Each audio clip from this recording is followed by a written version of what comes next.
kepada Tuhan, kita masih boleh bangun pada pagi hari ini dan mengikuti acara Zoom sembahyang pagi dari My High Fellowship.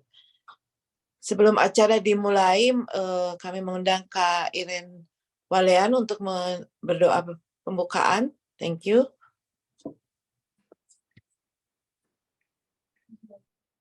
Bapa, di pagi hari yang indah ini lagi Tuhan, kami datang ke hadapan-Mu Tuhan, anak-anak-Mu, bersyukur, berterima kasih Tuhan atas hidup dan kekuatan yang baru Tuhan berikan kepada masing-masing kami.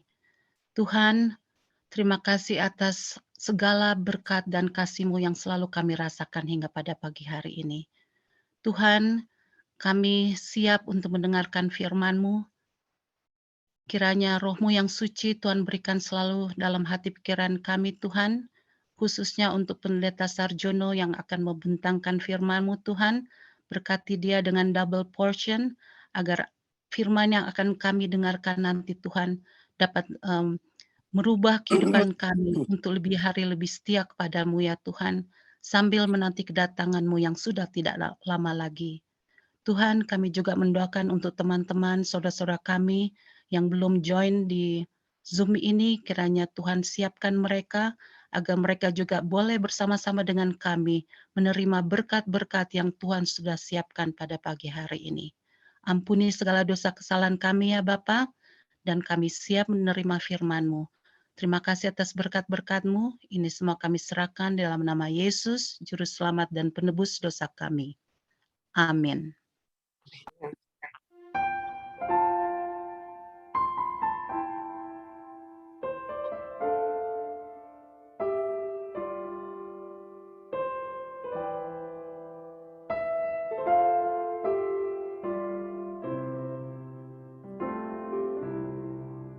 Waktu pagi, ya Tuhanku, dengarlah suaraku,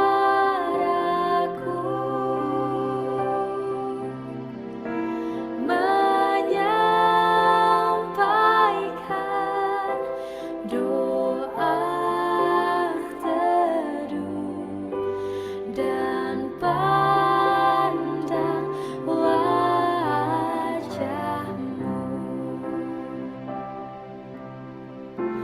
Kehadirat-Mu, ya Allah, Yesus Kristus telah naik menghadapkan permohonan segala orang baik yang kasih dan takut Tuhan, beroleh rahmat-Nya, diberikannya perlindungan dalam pimpinannya, dalam pimpinannya.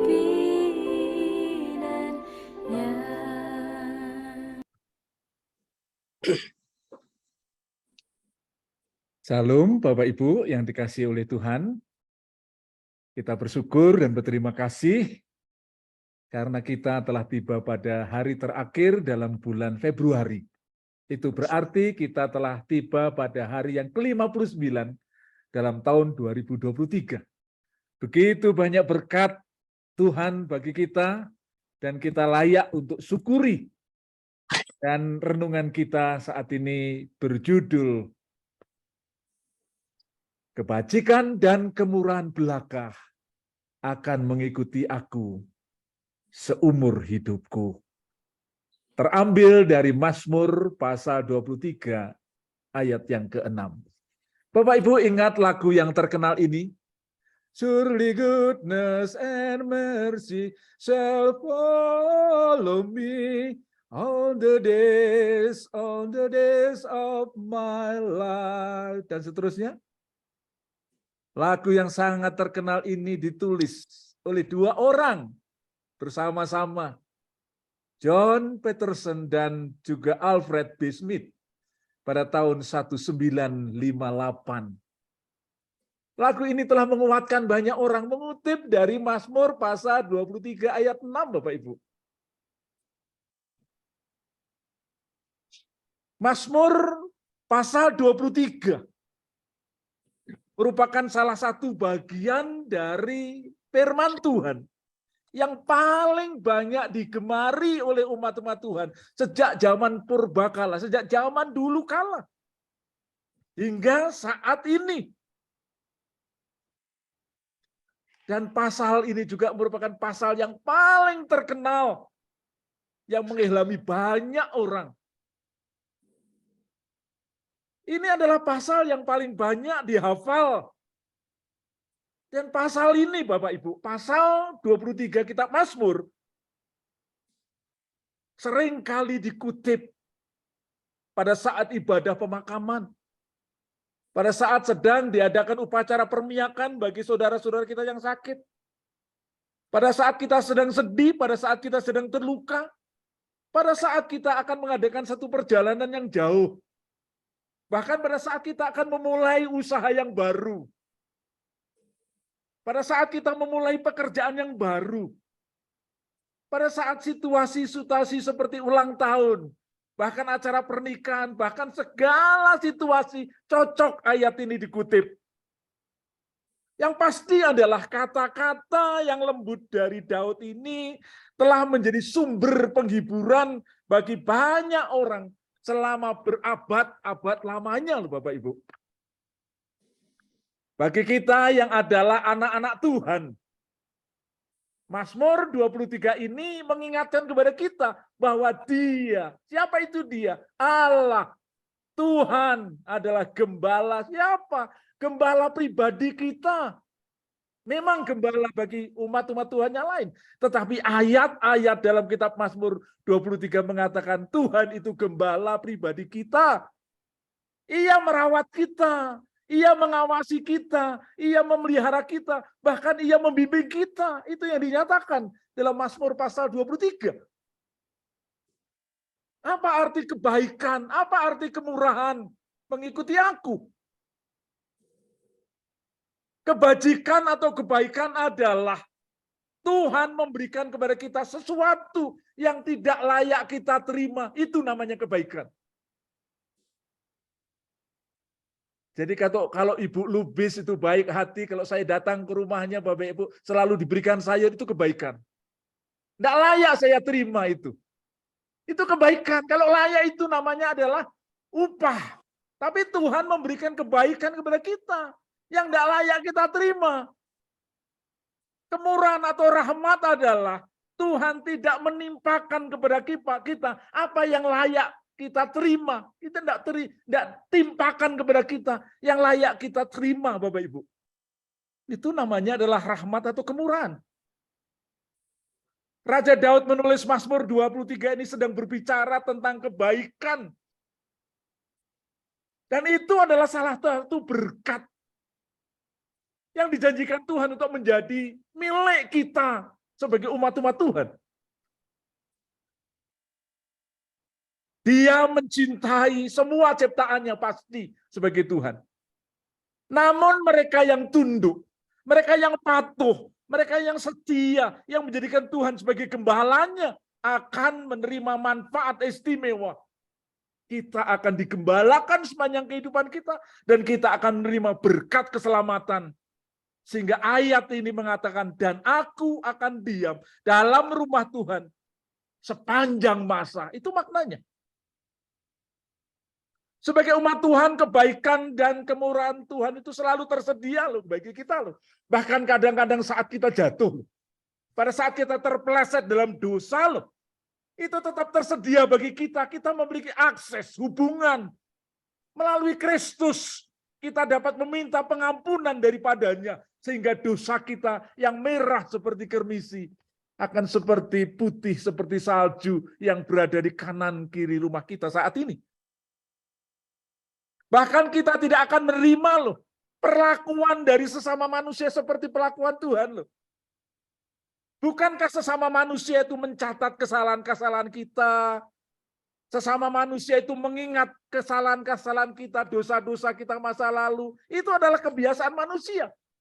Bahkan di Amerika ini kejahatan kita, kesalahan kita dicatat kok bertahun-tahun yang lalu. Itulah manusia. Tetapi Tuhan tidak demikian. Terkadang sulit loh membayangkan loh, seorang yang melupakan akan kesalahan kita. Sulit sekali. Apa ada ya orang yang melupakan kesalahan kita, tidak mengingat-ingat kesalahan kita masa lalu? Ada, yaitu Tuhan.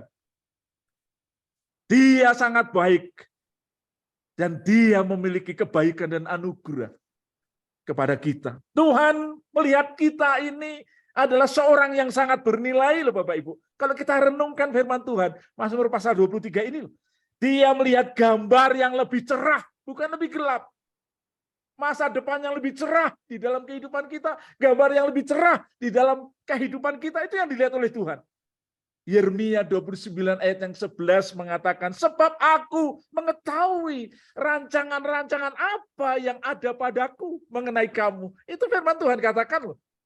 Demikianlah firman Tuhan, yaitu rancangan damai sejahtera, bukan rancangan kecelakaan, untuk memberikan kepadamu hari depan yang penuh harapan. Ini adalah cara Tuhan memandang kita putra-putrinya. Yang kadang-kadang kita jatuh dalam dosa, yang tidak luput dari kekeliruan, karena kita manusia. Tapi Tuhan memiliki pandangan yang indah, bahwa Dia menyediakan kepada kita hari depan yang penuh harapan. Mungkin kita berkata, Pak Pendeta, kebaikan Tuhan dan belas kasihan Tuhan itu kok tidak selalu mengikuti saya ya Pak Pendeta. Betul sekali. Karena Alkitab mengatakan dalam Yohanes 16 ayat yang ke-33, semuanya itu kataku katakan kepadamu, supaya kamu beroleh damai sejahtera dalam aku. Dalam dunia kamu menderita penganiayaan, kata Yesus. Tetapi kuatkanlah hatimu. Aku telah mengalahkan dunia, kuatkanlah, aku menyertai engkau. Kira-kira begitu. Dan yang indah loh Bapak Ibu. Kalau kita mempelajari Mazmur pasal yang ke-23 ini, yang indah. Berkat Tuhan yang bernama kebaikan itu akan menyertai kita. Surely goodness and mercy shall follow me all the days of my life. Sepanjang kehidupan kita loh. Tetapi banyak orang Kristen salah mengerti loh. Dipikir bahwa berkat Tuhan yang selalu mengikuti kita sepanjang kehidupan kita itu hanya berupa berkat Tuhan kebaikan yang menyertai. Ada kebaikan yang lain, ada berkat yang lain tentunya. Tetapi yang menjadi pelajaran bagi kita bukan hanya kebaikan Tuhan menyertai kita, tapi Tuhan juga akan membuat kita menjadi umatnya yang memiliki karakter yang sama seperti karakter Tuhan, yaitu kebaikan. Ini loh Bapak Ibu intinya. Jadi bukan hanya kebaikan itu akan follow me all the days of my life. Bukan hanya itu.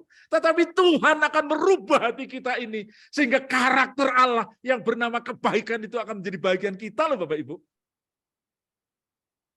Ini. Dan bagaimana kebaikan ini kita praktekkan dalam kehidupan kita sehari-hari. Ini yang penting. Sehingga ilmu tentang kebaikan bukan hanya di awang-awang, indah kita dengar, tetapi bagaimana dalam praktek sehari-hari, mari kita lihat. Bagaimana kebaikan itu dipraktekkan dalam praktek kehidupan kita sehari-hari. Kita akan lihat bersama-sama saat ini dalam slide yang saya akan bagikan. Bapak Ibu, cinta atau kasih itu ditopang oleh dua hal. Jadi kalau Ibu Lubis dan kita semua mengatakan kepada sang suami, suamiku aku sayang kepadamu. Kata sayang atau kasih itu Bapak Ibu ditopang oleh dua kaki. Kaki yang bernama, satu yang bernama kesabaran, kita tidak akan bahas sekarang. Tapi yang kedua namanya adalah kebaikan atau kemurahan. Jadi sekali lagi kalau kita mengatakan cinta, aku menyayangimu loh Pak. Aku menyayangi kamu loh istriku. Aku menyayangimu loh anak-anakku. Aku menyayangimu loh anggota jemaatku. Kata cinta kasih itu ditopang salah satunya adalah kebaikan atau kemurahan. Dan yang satu kesabaran. Lain kali kita akan bahas tentang kesabaran. Kebaikan itu adalah cinta yang bertindak. Ini Bapak Ibu. Bukan hanya sekedar omongan loh cinta itu. Tapi cinta itu yang bergerak. Bergerak untuk apa? Gerakan cinta itu yang bernama kebaikan akan selalu untuk memaksimalkan yang positif. Ini. Yang ribut-ribut datang kebaikan. Yang ribut itu berhenti karena datangnya kebaikan. Jadi kebaikan itu bertindak untuk memaksimalkan yang positif. Biasa itu namanya adalah kebaikan. Kita akan lihat berikutnya supaya kita bisa mempraktekkan kebaikan ini. Bukan hanya kita katakan, surely goodness and mercy shall follow me all the days of my life. Tetapi bagaimana kita praktekkan kebaikan Tuhan itu di dalam kehidupan kita yang telah menjadi bahagian kehidupan kita. Karena kita yang adalah anak-anak Tuhan akan diberikan karunia roh. Salah satunya adalah karunia roh kebaikan ini, Bapak Ibu. Cinta itu membuat kita baik hati. Sekali lagi, karena akar cinta adalah baik hati. Itu Bapak Ibu. Cinta itu otomatis sekali lagi akan membuat Bapak, Ibu, dan saya menjadi murah hati. Karena akar dari cinta salah satunya adalah kebaikan dan kemurahan serta kesabaran itu. Kebaikan itu membuat Anda disukai. Sekali lagi, Ibu Lubis, terima kasih sayur-sayurnya Ibu. Kalau ke rumah selalu diberikan sayur ini Ibu Lubis ini. Kebaikan itu membuat Anda disukai.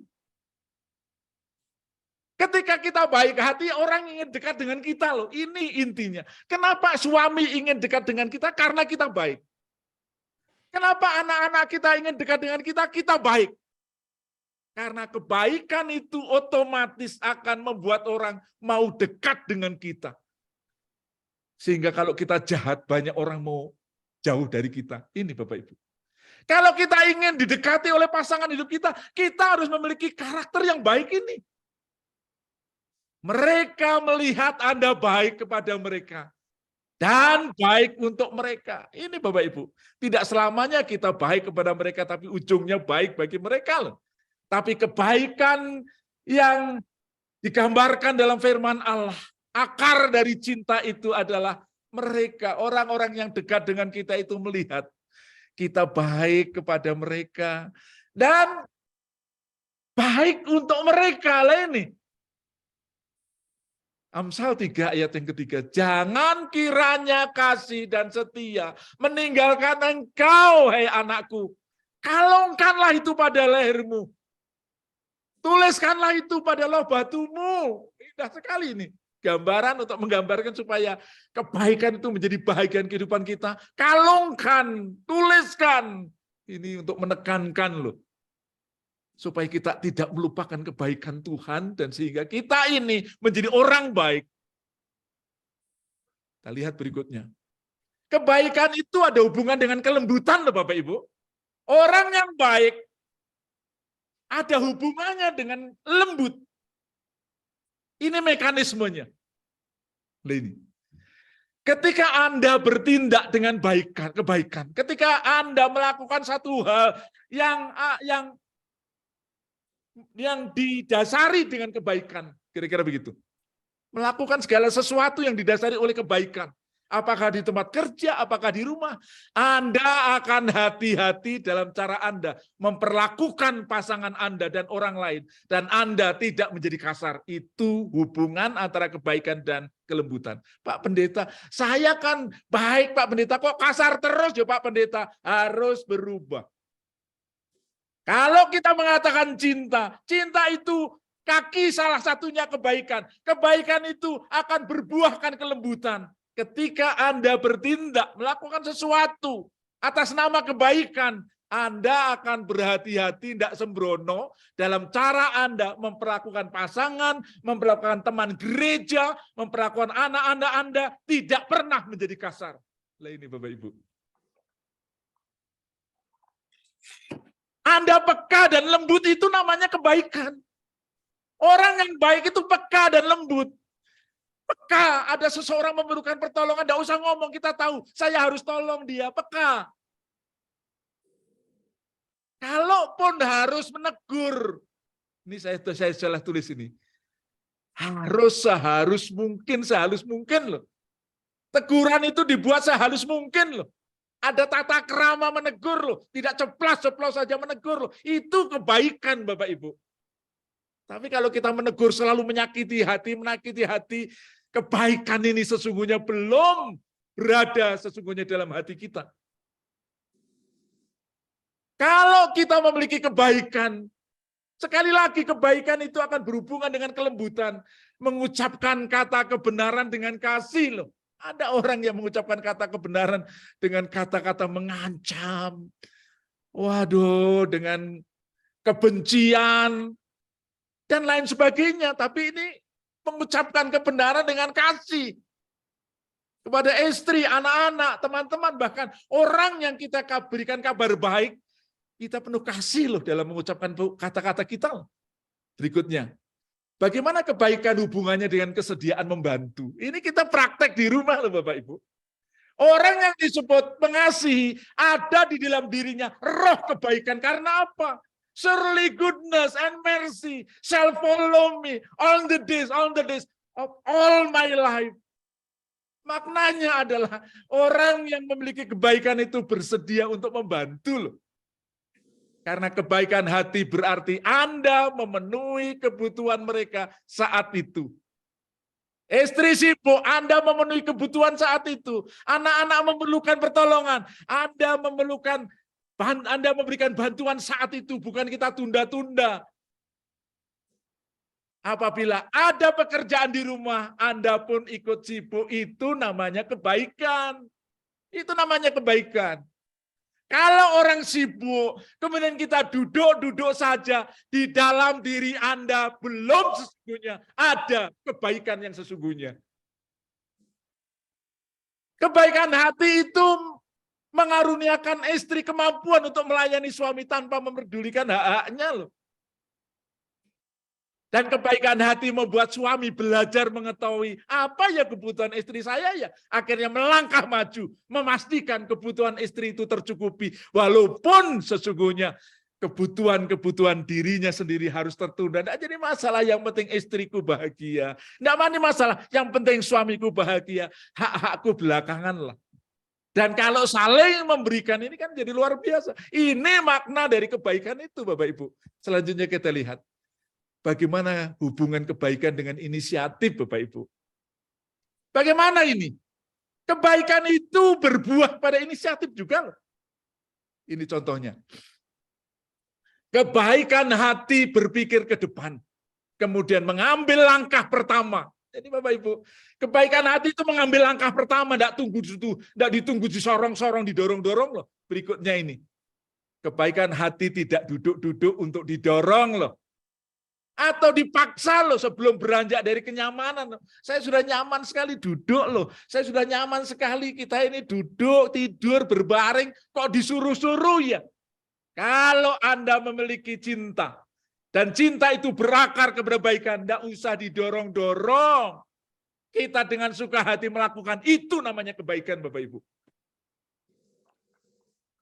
Kita tidak dengan, ketika kita bertindak dengan kebaikan, ini saya keliru tulis. Ketika kita bertindak dengan kebaikan, Anda melihat kebutuhan, kemudian melangkah lebih dulu. Tidak usah disuruh-suruh. Ini inisiatif. Dan anak laki-laki harus kita ajar memiliki inisiatif, Bapak Ibu. Supaya dia tidak menjadi suami takut istri nanti. Ajar dia. Memiliki inisiatif. Yesus menggambarkan kebaikan dalam perumpamaan orang Samaria yang baik hati. Luar biasa. Orang Samaria yang baik hati tidak ada yang nyuruh. Tetapi dia tahu harus bertindak menolong. Dan akhirnya kebaikan hati ini mendamaikan dua musuh yang berbuyutan loh Bapak Ibu. Orang Israel dan orang Samaria yang bermusuhan secara bertahun-tahun dalam kisah ini didamaikan karena apa? Karena kebaikan yang dilakukan oleh orang Samaria yang baik hati ini. Pentingnya kebaikan. Mari kita simak bersama-sama ini. Bukankah karena adanya unsur kebaikan, salah satu penyebab Anda bersatu dengan pasangan Anda? Kalau kita bersatu dengan pasangan kita karena kebaikan, kalau kita ini dekat dengan anak-anak kita, bukankah itu salah satunya unsur kebaikan? Kalau tidak ada kebaikan, tidak mau saya dekat-dekat dengan dia kan? Ingat ini, bukankah karena unsur kebaikanlah Anda bersatu dengan pasanganmu, Anda dekat dengan anak-anakmu, Anda berada di gereja di mana Anda berbakti, karena di sana ada unsur kebaikan, Bapak Ibu. Kalau tidak, untuk apa saya menjadi kelompok mereka? Karena kita tahu di sana ada kebaikan, Bapak Ibu. Dan bukankah setelah menikah kita bisa menikmati kebaikannya selama sisa hidup kita? Lah ini. Bukankah itu? Setelah kita menikah, kita menikmati kebaikannya setiap hari. Tetap baik, istri tetap baik, usia pertama tetap baik. Sehingga kita tetap nyaman di dekat dia karena dia baik. Coba dia berubah menjadi tidak baik. Tidak enak, lebih baik kita tinggal di cucu. Lebih baik kita tinggal di anak, pura-pura menunggu cucu. Sesungguhnya kita tidak kerasan dengan tinggal dengan orang yang tidak baik. Bukankah kebahagiaan dalam pernikahan Anda masih terkait dengan tingkat kebaikan yang dinyatakan setiap hari? Ini Bapak Ibu. Bukankah kebaikan dalam pernikahan Bapak Ibu saat ini masih terkait dengan tingkat kebaikan yang dinyatakan oleh suamimu, istrimu setiap hari? Oleh sebab itu, bila mana Tuhan katakan firman yang sangat menguatkan ini, biarlah ini boleh menjadi bahagian kehidupan kita, Bapak Ibu. Surely goodness and mercy shall follow me all the days of my life. Ini kita praktekkan dalam kehidupan kita. Bukan kita mengharapkan kebaikan Tuhan, menuntun kita, memberkati kita. Tapi Tuhan akan jadikan kita orang-orang yang memiliki karakter seperti karakter Tuhan, yaitu baik ini, Bapak Ibu. Yang terakhir, tantangan hari ini. Tantangan hari ini sekali lagi, praktekkan kebaikan hati ini. Selain tidak mengatakan apa yang negatif, stop hari ini berkata yang negatif tentang pasanganmu, suamimu, anak-anakmu, stop. Coba lakukan setidaknya satu hal ini. Coba lakukan paling tidak satu hal yang tak terduga sebagai tanda kebaikan. Itu akan membawa kehidupan kita di rumah, bersama dengan istri, anak-anak, dan keluarga, menjadi sungguh sangat enak untuk dinikmati dalam hidup ini. Dan Tuhan mau itu, kita menjadi putra-putri Tuhan, yang bukan hanya merasakan kebaikan Tuhan sepanjang kehidupan kita, tetapi kita juga mempraktekkan kebaikan Tuhan itu sepanjang kehidupan kita. Semoga Tuhan memberkati kita dan semoga hari ini menjadi hari penuh berkah.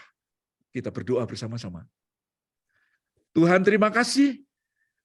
Kami bersama-sama telah mempelajari akan firman-Mu, Tuhan. Dari pasal 23 kitab Mazmur, ayat yang terakhir, kebaikan dan kemurahan belaka akan mengikuti aku seumur hidupku, dan aku akan diam dalam rumah Tuhan sepanjang masa. Dan biarlah karakter Tuhan yang indah, yaitu kebaikan, akan menjadi warna dalam kehidupan kami bersama pasangan hidup kami di rumah, bersama dengan anak-anak kami, bersama-sama dengan teman-teman kami di jemaat juga. Roh kebaikan itu nyata, sehingga membuat kami bisa menikmati kehidupan ini berkarya, bahkan Tuhan jadikan kami saluran berkat. Terima kasih Tuhan, dalam nama Yesus. Amin, amin, amin. Amin. Amin. Amin, Pendeta Sarjono. Amin. Terima kasih untuk firman Tuhan pada pagi hari ini yang selalu menguatkan kita. Kesempatan ini kami berikan kepada semua yang akan menambahkan, mungkin ada permintaan doa yang lain selain doa-doa pokok yang selalu Kita doakan pada pagi hari.